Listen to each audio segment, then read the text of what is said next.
Welcome to This Explainer. Today, we are diving deep into the raw emotional layers of Salaam Karu, an absolutely stunning poetic tribute by Binanda Das.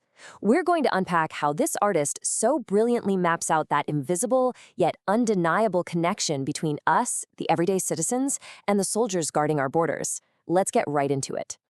We literally have to start with one of the most heavy-hitting lines right from the opening. The narrator says they are drowning in your debt. Now, think about that imagery. This isn't just a polite, hey, thanks for your service. No, this establishes a profound, almost overwhelming sense of existential gratitude. By using a word like drowning, Days totally strips away any casual appreciation. It's the sudden, humbling realization that our everyday safety, our very existence really, is a borrowed luxury, fully paid for by someone else. And honestly, that realization forces us to stop and ask ourselves a pretty tough question. Have you ever actually paused to think about the unseen sacrifices that guarantee your everyday freedom? It's so easy to forget, right? But the lyrics of this song kind of jolt us awake.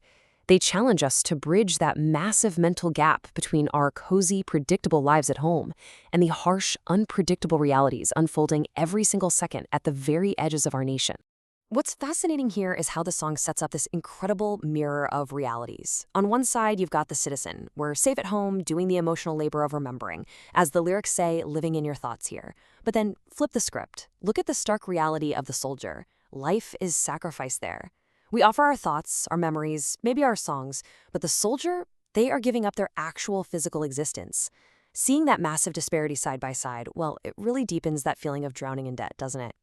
To really wrap our heads around that level of sacrifice, we need to look at Das's very deliberate use of the word qurban. Now, this is a heavy word. It implies a total voluntary surrender of the self. We're talking about giving up personal comforts, completely setting aside individual desires, and being willing to lay down your life for the greater good of the nation. By choosing qurban, the lyrics take the soldier from being just a professional doing a job and elevate them to the status of an ultimate protector, someone who gives absolutely everything so that we have to give nothing. And this brings us to the immense physical toll. The lyrics point out this grueling, year-round commitment, saying, you protect in winter, you protect in summer. It sounds super simple on the surface, but put that into perspective. While we are sitting comfortably inside with our ACs or heaters, the soldier is out there completely exposed to nature's most brutal, unforgiving elements. Das brings these changing seasons into the poem to make the abstract idea of protection feel incredibly visceral and real to us. This dynamic creates such a powerful constant. Think of it like a graph where the seasons are spiking wildly up and down between freezing, bitter winters and absolutely scorching summers. But amidst all that chaos, the soldier's action is just this flat, solid line of unwavering protection. It doesn't matter what the environment throws their way, the duty remains exactly the same.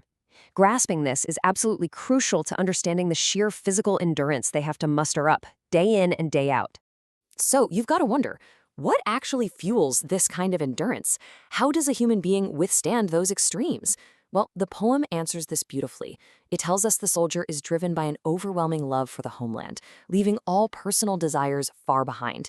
It's not just about strict military discipline or training. At its very core, it's about emotional strength. It's a profound, selfless love that is literally strong enough to overpower our basic human instinct to just seek comfort and safety. That unwavering endurance is perfectly captured in one powerful concept, fars, or duty. But in the world of Salaam Karu, fars is so much more than just a job description. It is a deeply moral, patriotic obligation. It's like this invisible thread that ties the soldier directly to the border, anchoring them there through the worst of winter and summer. And the really interesting part? It's the exact same thread tying the citizen back to the soldier. The soldier's fars is to protect us, and our fars is to never, ever forget that ultimate sacrifice. Now, to cope with the massive physical distance between the safety of our homes and the danger of the border, the narrator leans into these absolutely stunning poetic metaphors. Just listen to this. Putting your happiness on my eyelids, I send you a message. Since the citizen can't physically go to the border and tap the soldier out, they imagine taking joy, placing it delicately on their own eyelids, the place of dreams, and transmitting it directly to the soldier through their thoughts.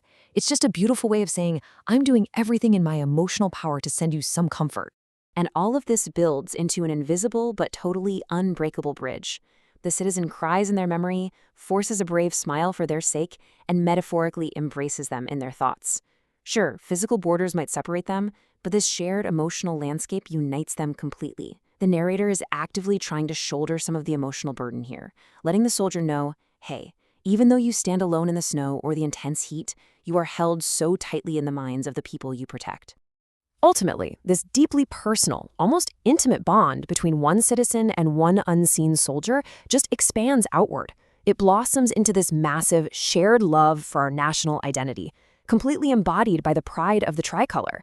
The flag becomes the visual symbol for everything we've just been talking about: the debt, the sacrifice, the duty, and that unseen emotional connection. It is the banner under which both the citizens' deep gratitude and the soldiers' ultimate sacrifice find their true meaning. This song paints such a vivid picture here, using the imagery of getting drenched in the country's colors again, taking love in the tricolor, dedicating it to the country. This is the exact moment where those two wildly different worlds, the safe, comfortable home and the harsh, dangerous border, finally merge. By wrapping themselves in the love of the flag and dedicating every action to the nation, the citizen and the soldier become one.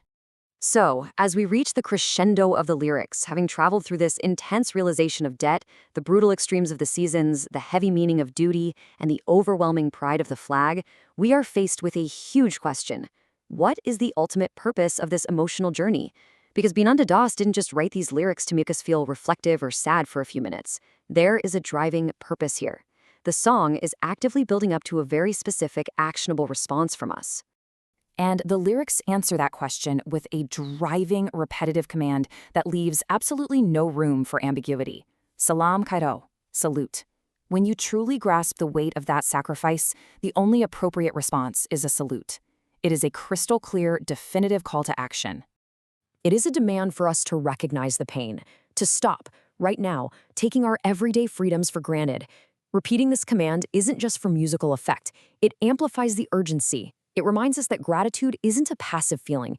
It requires an active, conscious gesture of immense respect. And it's an urging to offer our absolute, highest reverence to the men and women standing guard.